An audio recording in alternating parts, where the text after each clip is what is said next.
Louvado seja nosso Senhor Jesus Cristo, para sempre seja louvado. Seja bem-vindo a mais uma catequese do Catecismo de São Pio X. Nós vimos nas últimas vezes, as últimas aulas sobre as três virtudes teologais, a fé, a esperança e a caridade.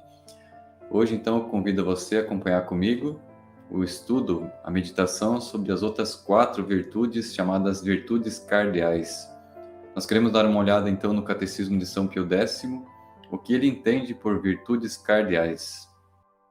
São Pio X vai dizer que virtudes cardeais, quais são as virtudes cardeais?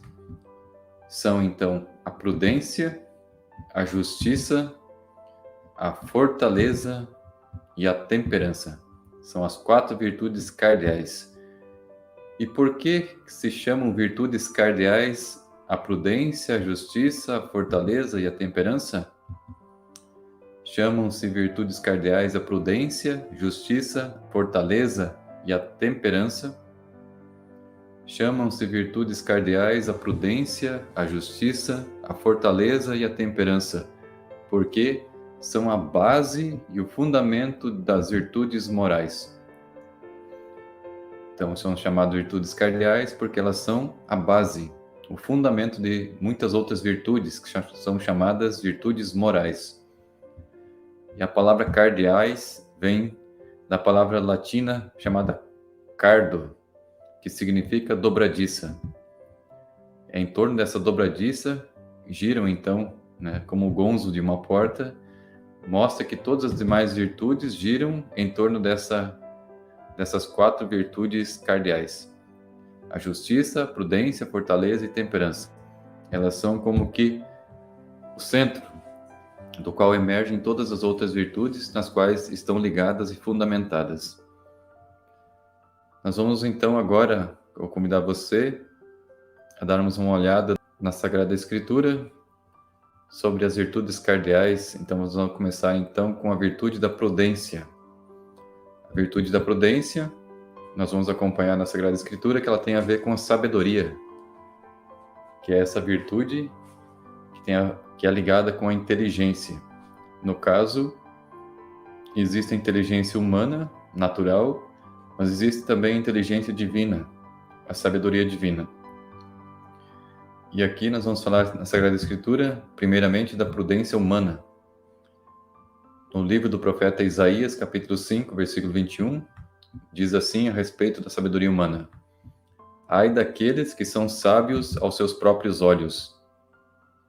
Pessoa que se acha sábia, inteligente e que se considera prudente a seu próprio juízo. É uma repreensão. Deus está repreendendo a pessoa que é orgulhosa, que se acha sábia, inteligente. Por isso a prudência humana, nesse sentido de que ignora a dependência de Deus, é repreendida por Deus e condenada. Romanos 12:16. Vivei em harmonia com os outros, não vos deixeis levar pelo gosto das grandezas. Afeiçoai-vos com as coisas modestas. Perceba então que a Sagrada Escritura sempre está retornando à questão da humildade. A pessoa sábia, verdadeiramente prudente, ela é humilde. Afeiçoa as coisas modestas, humildes, e não tenha gosto pelas grandezas, pelas honras, para se aparecer. Não sejais, pois, sábios aos vossos próprios olhos. Novamente, a condenação a pessoa se achar sábia, inteligente, acima das outras pessoas. Em Lucas, capítulo 16, versículo 8, o Evangelho vai dizer assim: Jesus, na sua parábola, admirado, com a astúcia de um administrador, e disse Jesus que os filhos desse mundo, são os espertos, os espertalhões, são mais prudentes que os filhos da luz no trato com seus semelhantes. Foi um elogio que Jesus disse. Foi um elogio de Jesus àquele homem que utilizou dos bens para conseguir favores. Foi prudente, colocou os bens de modo inferior à própria relação humana. Também, primeira carta a Coríntios, capítulo 3, versículo 18. Ninguém se engane a si mesmo, se iludir. Se alguém dentre vós se julga sábio, à maneira deste mundo, faça-se louco para tornar-se verdadeiramente sábio. Por quê? Porque a sabedoria do mundo é loucura diante de Deus. Então, as pessoas que se consideram sábios, mestres, doutores nas coisas humanas, na verdade é uma loucura perto, em comparação com a sabedoria divina, que é muito superior e muito mais profunda. Pois, diz a Escritura, Deus, apanhará os sábios desse mundo nas suas próprias astúcias, que está no livro de Jó. Então existe uma sabedoria que é humana, terrena, mas existe também a sabedoria divina, que é revelada por Deus e está na Sagrada Escritura, que é muito superior. E a prudência humana, então, se ela é baseada na sabedoria humana, sem que a pessoa atribua a Deus a fonte, fundamento da sua sabedoria, da sua prudência, ela é uma sabedoria repreendida na Sagrada Escritura, porque a pessoa é orgulhosa e se baseia em si própria, e não é humilde diante de Deus. Enquanto a prudência cristã, então, na Sagrada Escritura, essa prudência cristã, que é a verdadeira prudência, que considera Deus como fundamento, então, da prudência. No livro de Provérbios, capítulo 8, versículo 14, Deus diz assim: meu é o conselho, ou seja, a palavra que orienta a pessoa é de Deus, e o bom êxito também, o sucesso, então, da ação humana. Minha é a inteligência, e minha é a força. Então, é Deus quem orienta e quem dá força para que o ser humano consiga, então, viver com prudência e agir bem. Também em Provérbios, capítulo 9, versículo 6, Deus diz assim: deixai a insensatez, que é a falta de juízo, a falta de razão, de bom senso, e vivereis. Usai, então, a inteligência da forma correta. Deus diz assim: andai direito no caminho da inteligência, que é a inteligência divina, revelada. Deixe de ser burro, ouça a palavra de Deus e siga os seus conselhos. Mateus 10, 16. Jesus dizendo aos apóstolos: eu vos envio como ovelhas no meio de lobos. Ou seja, vocês vão ser presas, vocês vão ser caçados, perseguidos. Então Jesus vai dizer assim aos apóstolos: sede, pois, então, prudentes. Ou seja, usem a inteligência, sejam sábios, como são as serpentes, mas também sejam simples como são as pombas. Sejam humildes, inteligentes e humildes, prudentes. Conselho de Jesus aos apóstolos. São Paulo, na carta aos Romanos, capítulo 8, versículos 5 a 8. Então, nesse trecho da carta aos Romanos, o apóstolo Paulo vai fazer uma dicotomia entre a carne e o espírito, as obras da carne e as obras do espírito. E ele vai dizer assim: os que vivem segundo a carne, ou seja, segundo o pecado, gostam do que é carnal. Os que vivem segundo o espírito, ou seja, os que buscam a graça de Deus, a santidade, apreciam as coisas que são do espírito. Ora, as aspirações da carne é morte. Quem vive segundo o pecado vai morrer, tanto no corpo quanto na alma. Enquanto a aspiração do espírito é a vida e a paz, que tem a ver com Deus, com a eternidade. Porque o desejo da carne é hostil a Deus. Ou seja, o pecado, toda a desobediência, os instintos, é hostil a Deus, é inimigo de Deus.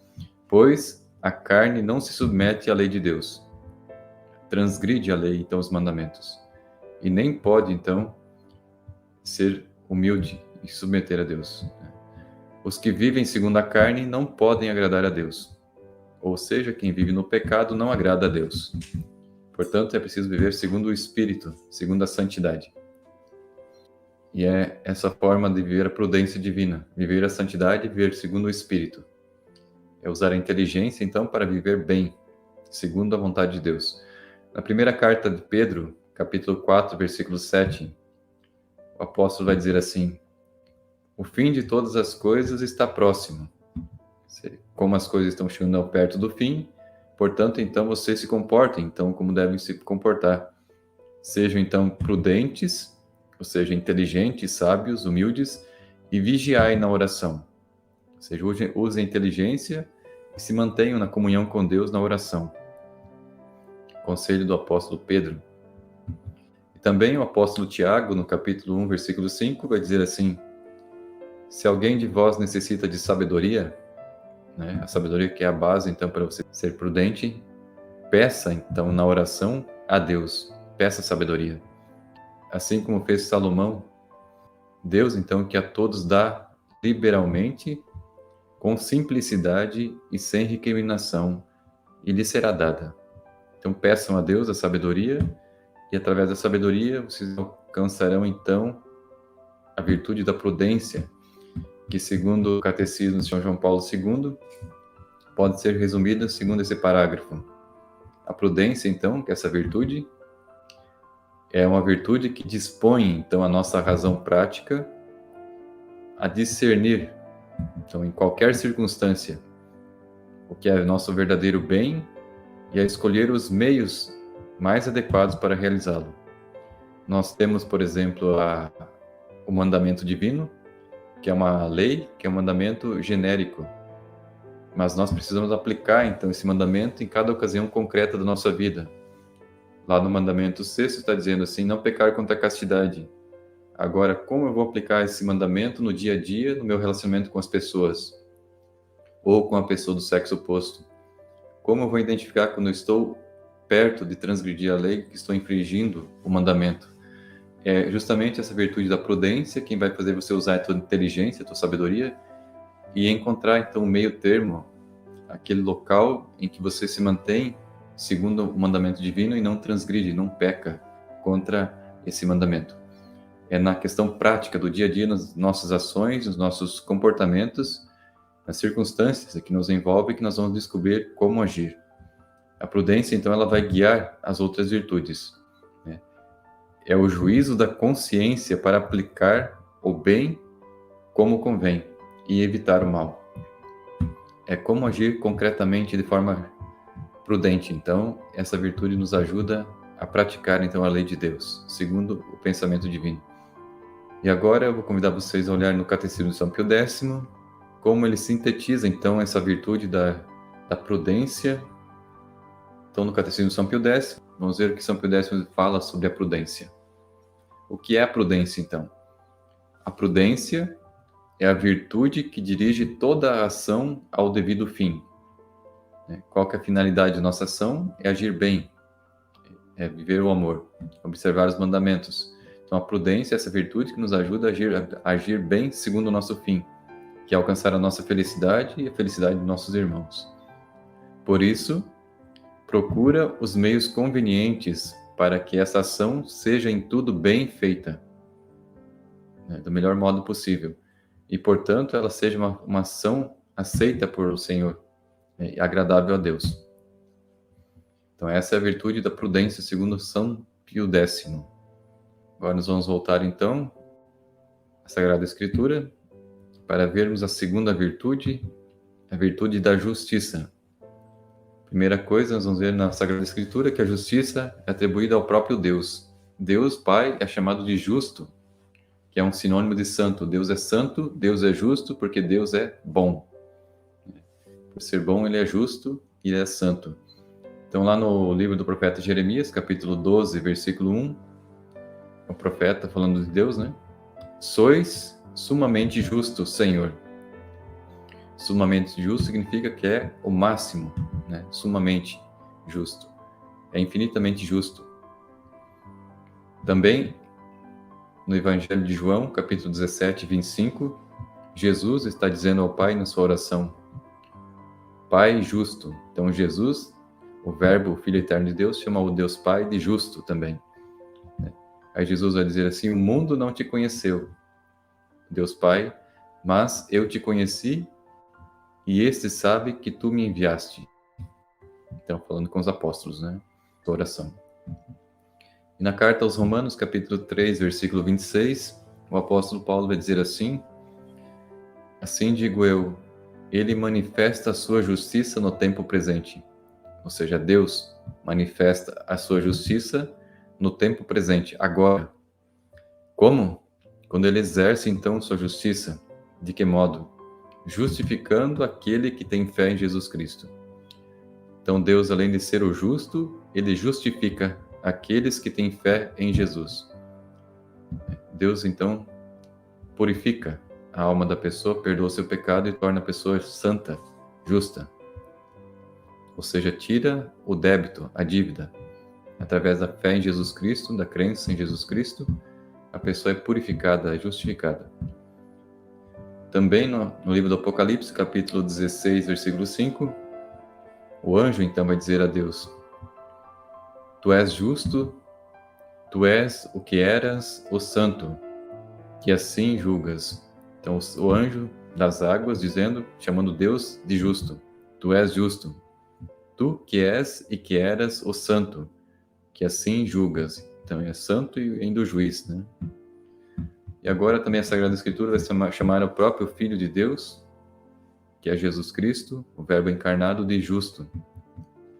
Nos Atos dos Apóstolos, capítulo 7, versículo 52, então o apóstolo vai chamar assim, vai fazer um comentário na pregação, em que fala com os judeus, ele vai dizer assim: A qual dos profetas não perseguiram os vossos pais? Mataram os que prediziam a vinda do justo. Então, os profetas que profetizaram a vinda do justo, que no caso aqui está falando de Jesus. Jesus é o justo que foi profetizado, e aqueles profetas do Antigo Testamento foram mortos pelos judeus, do qual vós agora tendes sido traidores e homicidas. Então, um discurso duro, então, do apóstolo com relação aos judeus que mataram Jesus, que é chamado de justo, assim como Deus Pai é chamado de justo também. Nos Atos dos Apóstolos, capítulo 3, versículo 14, diz assim: Mas vós renegastes o santo. Novamente, o discurso dos apóstolos, né? Para os judeus que mataram Jesus. Mataram o santo, né? Vocês renegaram o santo, renegaram o justo e pedistes que se vos desse um homicida, que é Judas Iscariotes. Então, o apóstolo, no seu discurso, novamente condenando a ação do julgamento injusto de Jesus, né, que eles renegaram o santo e o justo, que é o próprio Deus encarnado, se tornou homem, e pediram no lugar de Jesus a morte, soltaram Judas, que era um homicida, que verdadeiramente era um culpado. Mataram o inocente e soltaram o culpado. E nos Atos dos Apóstolos, capítulo 22, 14, novamente um discurso, disse assim: O Deus de nossos pais te predestinou para que conhecesses a sua vontade, visses o justo, que é Jesus, e ouvisses a palavra de sua boca. Então, novamente, a presença de Jesus como o justo, ou seja, aquele que é o príncipe da paz, o justo juiz. Então, também vai dizer que Deus, além de ser justo e justificar, em Romanos vai dizer assim, apóstolo Paulo, 3, 26 capítulo 3, versículo 21 a 26, que Deus vai justificar, então, aqueles que têm fé, né, como foi visto anteriormente. Então, mas agora, sem o concurso da lei, manifestou-se a justiça de Deus. Como, então, manifestou-se a justiça de Deus? Deus é justo, nós sabemos, né? Já vimos na Sagrada Escritura. E essa justiça, então, se manifestou pela fé em Jesus Cristo, né, para todos os fiéis, né, pois não há distinção. Com efeito, todos pecaram e todos estão privados da glória de Deus. Portanto, todos os fiéis, pela fé em Cristo, podem ser justificados. São justificados gratuitamente, ou seja, pela graça divina conquistada por Cristo no seu sacrifício. Não é fruto da ação humana, da obra humana, que se autossalva. É um dom que vem de Deus. Tal é a obra da redenção, realizada em Jesus Cristo. Deus o destinou para ser, pelo seu sangue, a vítima, então, de propiciação mediante a fé.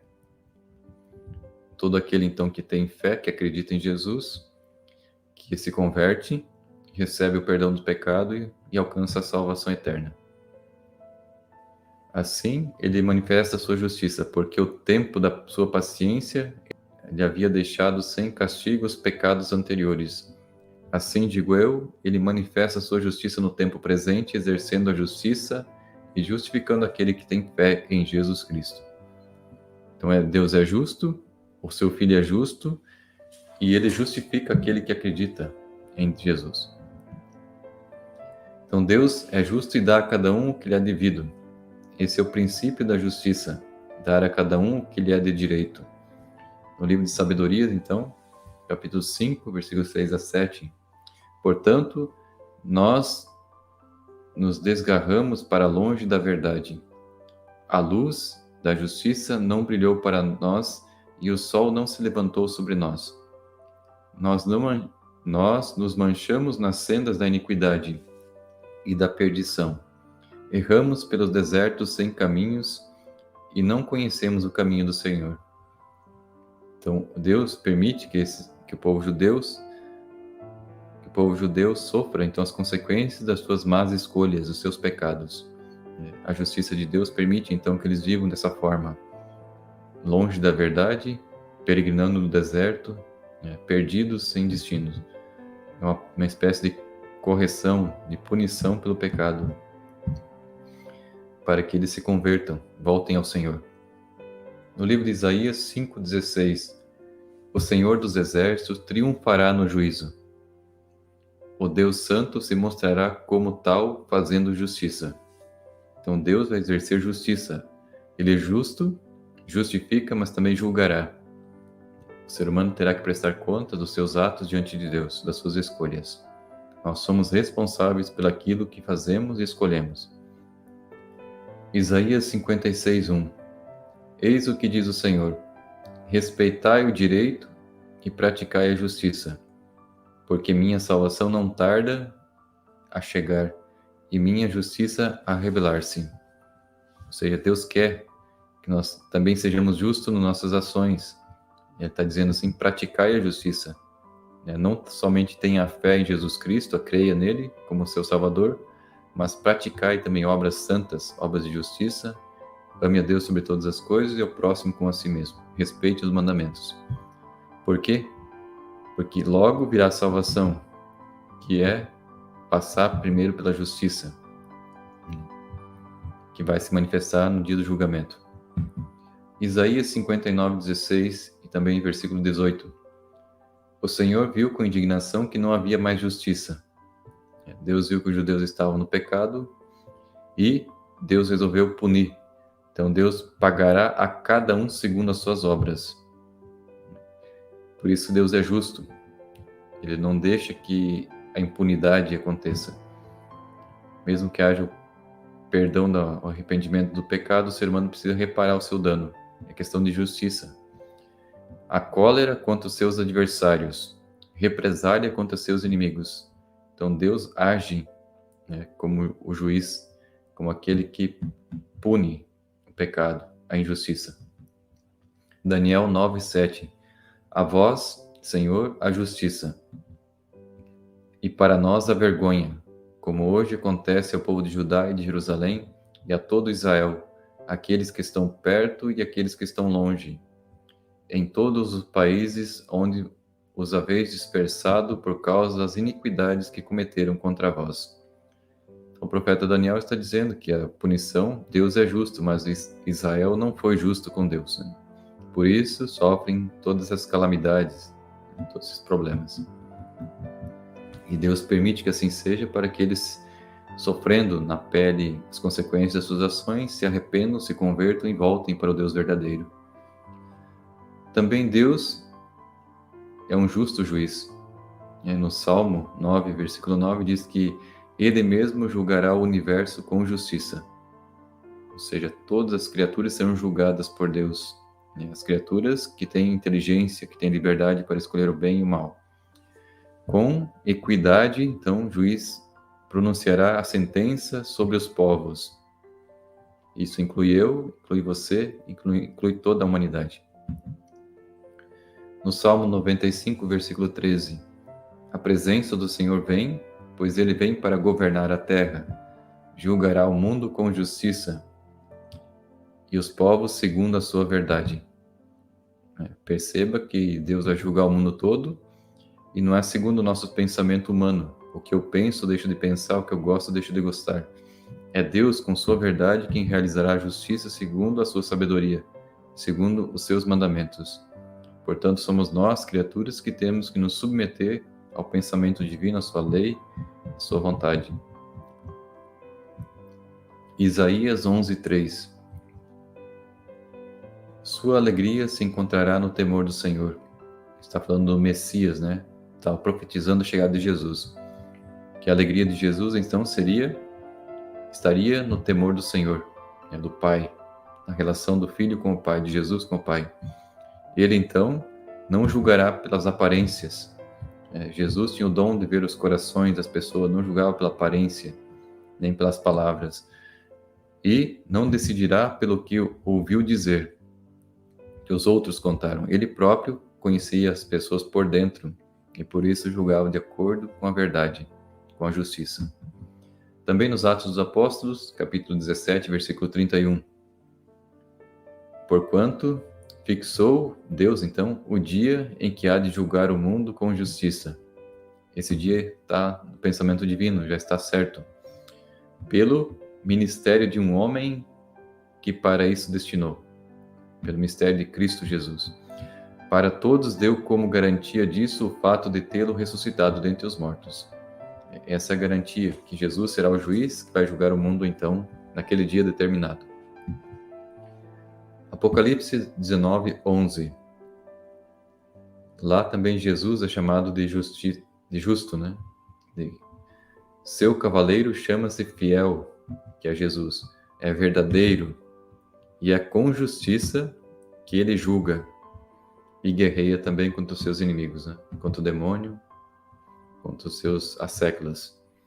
Então, novamente, nós concluímos aqui algumas passagens da Sagrada Escritura sobre a justiça, Deus como justo, o Pai, Jesus como justo, e aquele que justifica o ser humano a partir da fé em Jesus Cristo, mas que também julgará o ser humano, né, segundo seus atos, suas escolhas, durante toda essa vida. E o Catecismo de São João Paulo II sintetiza então a justiça, a virtude da justiça, essa virtude cardeal, que é a virtude que consiste em dar então a cada um que lhe convém, que lhe é devido, né? A justiça, então, essa virtude, consiste numa vontade constante, ou seja, não é uma pessoa que é justa, ela não pratica um único ato esporadicamente, mas é um hábito que a pessoa mantém de ser justa em seus atos cotidianos. É uma vontade constante, então, e firme de dar a Deus e também ao próximo aquilo que lhe é de devido direito. Então, o que se deve dar a Deus? A Deus, então, se deve dar o culto de adoração. A nossa vida, então, consiste em conhecer, amar e servir a Deus. Esse é o nosso ato de justiça em relação a Deus. E, com relação ao próximo, nós devemos dar-lhes o que lhe é de direito, que é respeitar, então, o que lhe convém, o direito de cada um, visando, então, o bem particular de cada pessoa e também o bem comum da sociedade. Nisso consiste, então, essa virtude da justiça, dar a Deus e ao próximo aquilo que lhe é devido. Agora nós vamos no Catecismo de São Pio X vermos como ele trata, então, essa virtude da justiça. O que é a justiça? A justiça é a virtude pela qual damos a cada um o que lhe pertence, como nós vimos lá, né, na Sagrada Escritura e também nesse resumo do Catecismo de São João Paulo II. Vamos agora, então, para a próxima virtude cardeal, que é a fortaleza, na Sagrada Escritura. Fortaleza, no Salmo 45, versículo 2. Deus, então, é o nosso refúgio, é o local que nós nos protegemos, nos escondemos dos inimigos, das intempéries, e Deus também é a nossa força. Ele nos dá proteção e nos fortalece. E Deus mostrou-se nosso amparo nas nossas tribulações. Quando estamos atribulados com problemas, Deus nos socorre, nos sustenta nas batalhas. Então, nós vamos ver aqui que essa virtude da fortaleza é suscitada pelo próprio Espírito Santo no coração da pessoa. É Deus, então, quem dá força essa virtude para que a pessoa seja forte diante das tribulações, dos problemas da vida.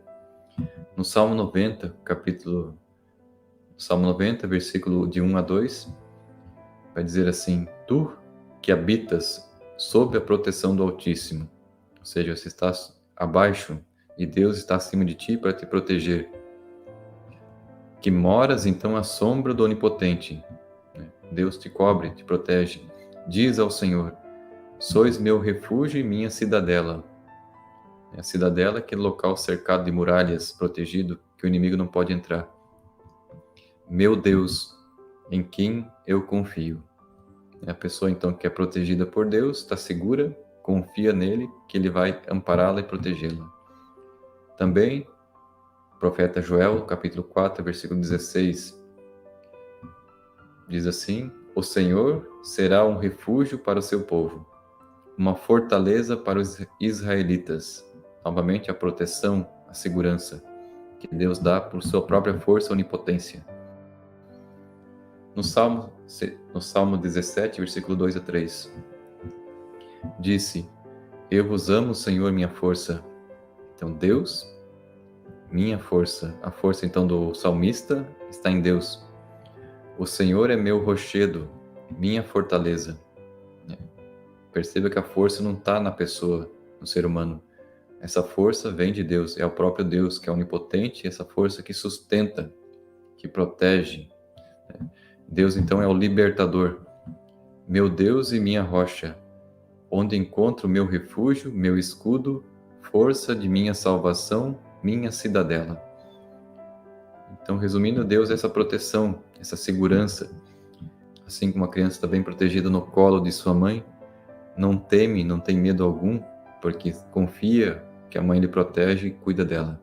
Assim também quem confia em Deus, tem nele essa fortaleza interior que não tem medo de nada, ao menos o medo só tem o medo de ofender ao Pai, porque é um Pai que nos ama tanto, e a pessoa teme ofendê-lo, desobedecer às suas leis.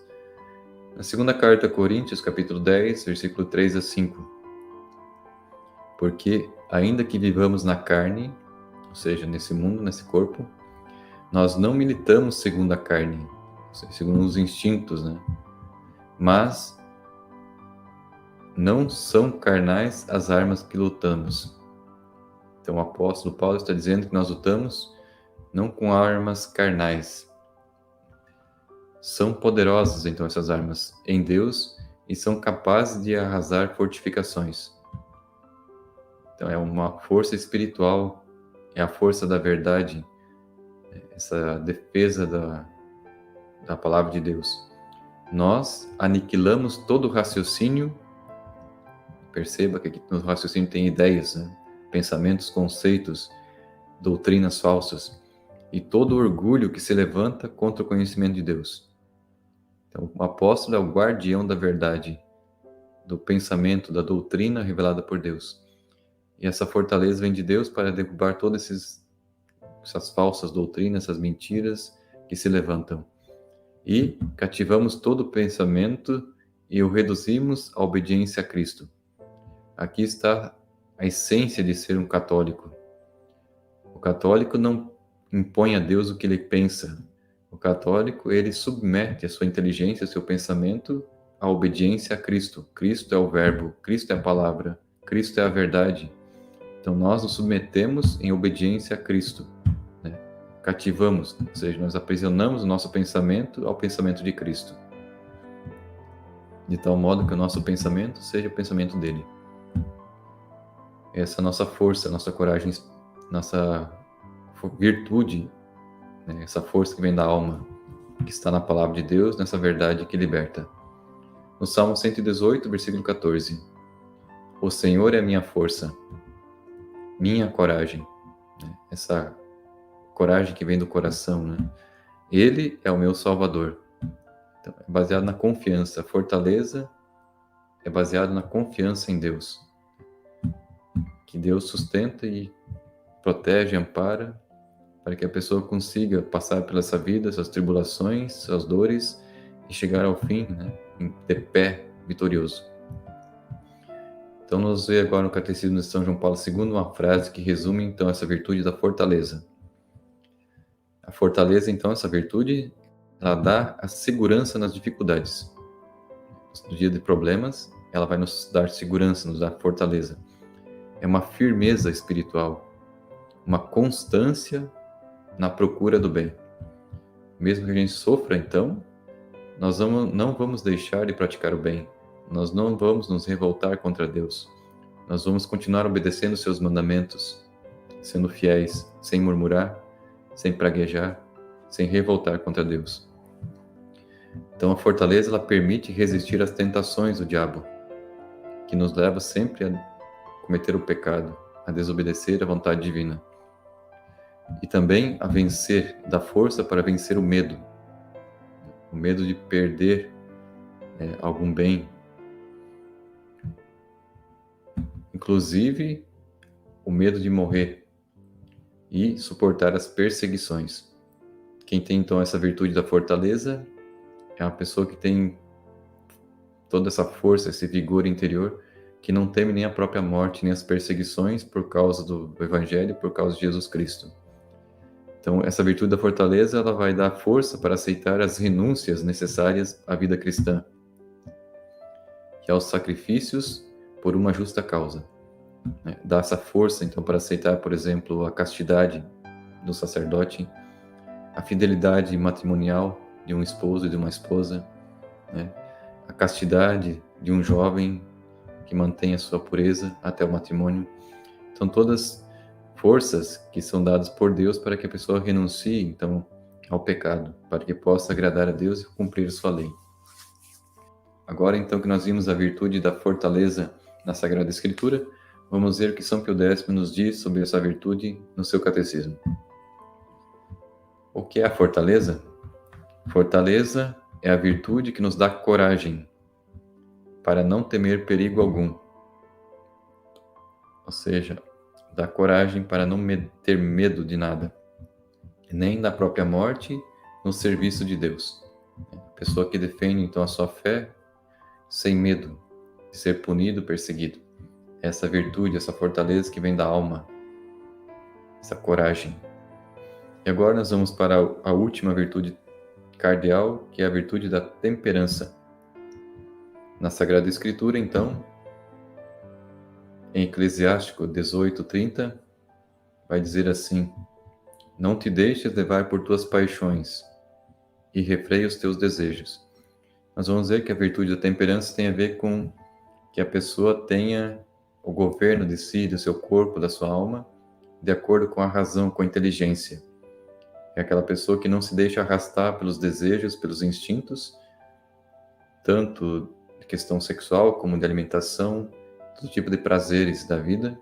Então, a pessoa que é uma temperante, ela sabe dosar com virtude, evitando os excessos e a falta. Então, ela refreia então os excessos das paixões e os desejos. No Eclesiástico. Em Provérbios 16:32, vai dizer assim que mais vale para uma pessoa, então, a paciência, suportar, então, as dificuldades da vida, os problemas, que o heroísmo. Mais vale, então, uma pessoa que domina o coração, o seu próprio coração, seus comportamentos, suas ações, seus desejos, do que aquele que conquista uma cidade inteira. Então, é melhor dominar-se a si mesmo do que dominar uma cidade. E isso é a virtude da temperança, aquele domínio, autodomínio de si mesmo.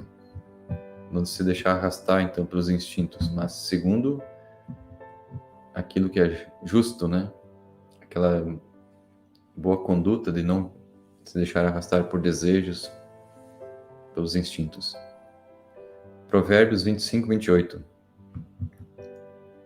Como uma cidade desmantelada, sem muralhas, tal é o homem que não é senhor de si mesmo. Assim como a cidade que tinha muitos inimigos na época sem um muro, é uma cidade que não tem proteção alguma, que qualquer um pode entrar e destruir, arruinar, roubar, assaltar. Também uma pessoa que não tem domínio sobre os seus próprios sentimentos, desejos, é arrastado então para todo lado. Essa pessoa é uma cidade destruída, sem porteiras, Qualquer um pode invadir e causaram estrago. 1 Tessalonicenses, capítulo 4, versículo de 4 a 5. Então, São Paulo vai dizer assim: cada um de vós saiba possuir o seu corpo, santa e honestamente, sem deixar levar pelas paixões desregradas, que é a perda, então, dessa integridade em que a razão governa o corpo, governa as emoções, os sentimentos e os desejos da vontade. Então, cada um deve viver a sua vida de forma honesta e santa, sem deixar que as paixões dominem a tua pessoa, teus comportamentos. Porque quem vive segundo essas paixões desregradas são os pagãos, né? Que não conhecem a Deus. Eles ignoram a Deus e vivem dessa forma. Também na carta aos Gálatas, São Paulo vai dizer assim: quais são então os frutos daquela pessoa que vive então a temperança, que vive segundo o Espírito, que não se deixa arrastar então pelos desejos da carne? Ele vai dizer assim: ao contrário, então a pessoa que vive segundo o Espírito possui como frutos então a caridade, a alegria, a paz, a paciência, a afabilidade, a bondade, fidelidade, brandura, temperança. Ele vai dizer assim: contra todas essas coisas não há lei. Ou seja, não há nenhuma proibição para que a pessoa seja dessa forma, viva segundo o Espírito.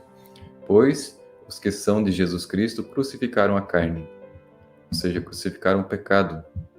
Aquelas paixões desregradas já não existem, já não devem existir num católico, num cristão. Com as suas paixões e concupiscências já estão crucificadas.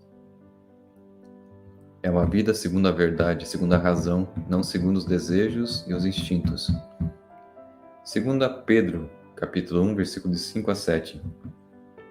Por esses motivos, então o apóstolo Pedro vai dizer: esforçai-vos quanto possível para unir a vossa fé à virtude, e unir a virtude à ciência, e unir essa ciência à temperança. Então aqui nós vemos a temperança, a virtude que nós estamos vendo agora, está relacionada então com essa ciência, com a razão, conhecimento. Você conhece o que é justo e você vive pela temperança, você se autodomina. E essa temperança deve estar unida à paciência. E a paciência está unida à piedade, e a piedade ao amor fraterno, e o amor fraterno à caridade. Então são as relações então entre as virtudes, né? E entre elas está a temperança, que é fundamental então para que nós tenhamos autodomínio e controle sobre nossos comportamentos. Também Tito, capítulo 2, versículo 12, diz assim: veio para nos ensinar a renunciar à impiedade e às paixões mundanas. Está falando de Jesus. Renunciar a impiedades e paixões mundanas e a viver nesse mundo com toda a sobriedade. Ou seja, segundo a sabedoria, a inteligência, sem se deixar perturbar a mente com desejos, né, que tornam que a mente fique obscurecida. Viver nesse mundo, então, com sobriedade, justiça e piedade. 3 coisas. Então, essa é a virtude da temperança, que tem a ver com a moderação dos nossos desejos, dos nossos impulsos, né? Da nossa vontade. E que ela deve ser governada, então, pela sabedoria, pela inteligência e pela razão, pela verdade. É o autodomínio que a pessoa tem nos seus comportamentos. No Catecismo de São João Paulo II, tem esse pequeno parágrafo que resume o que é a temperança. Então, a virtude da temperança, ela modera, ela faz essa moderação, então ela modera a atração que nós sentimos pelos prazeres e procura o equilíbrio, né? Nem excesso nem falta, né? No uso dos bens criados. Permite o domínio da vontade sobre os instintos e mantém, então, os desejos dentro dos limites da honestidade. Ou seja, a razão ensina a vontade e a vontade domina os instintos, né? De modo que os nossos desejos sejam honestos, né? Não demos largas, então, a todos os tipos de desejos e instintos que tentam se impor à nossa pessoa, nos nossos comportamentos. Então, nós vimos agora, então, a última virtude cardeal, que é a temperança na Sagrada Escritura, e agora nós vamos ver São Pio X no seu catecismo. que é, então, a temperança? A temperança é a virtude pela qual refreamos os desejos desordenados de prazeres sensuais. Sensual aqui não quer dizer só a parte sexual, mas dos sentidos, dos nossos sentidos, né? Tanto o paladar como os demais órgãos que nos trazem prazer. Então a temperança ela ajuda com que nós moderemos, então, né? Refreemos o excesso, essas desordens dos prazeres sensuais e usamos então com moderação os bens temporais que nós entramos em contato durante a nossa vida. Então assim nós concluímos então nossa meditação sobre as 4 virtudes cardeais: a justiça, a temperança, a prudência e a fortaleza. Nós percebemos que elas têm uma certa ligação entre elas e elas são, como se diz, o cardo, esse eixo no qual gira em torno de si todas as demais virtudes morais. Então que Deus te abençoe. Na próxima aula nós vamos ver então sobre os dons do Espírito Santo, os 7 dons do Espírito Santo. Deus te abençoe, te guarde, tenha uma santa e abençoada semana. São Pio X te proteja, te guarde e interceda por tuas necessidades e te ajude a compreender então a doutrina católica, essa doutrina a qual nós devemos submeter o nosso pensamento à obediência a Cristo. Louvado seja nosso Senhor Jesus Cristo, para sempre seja louvado. Amém.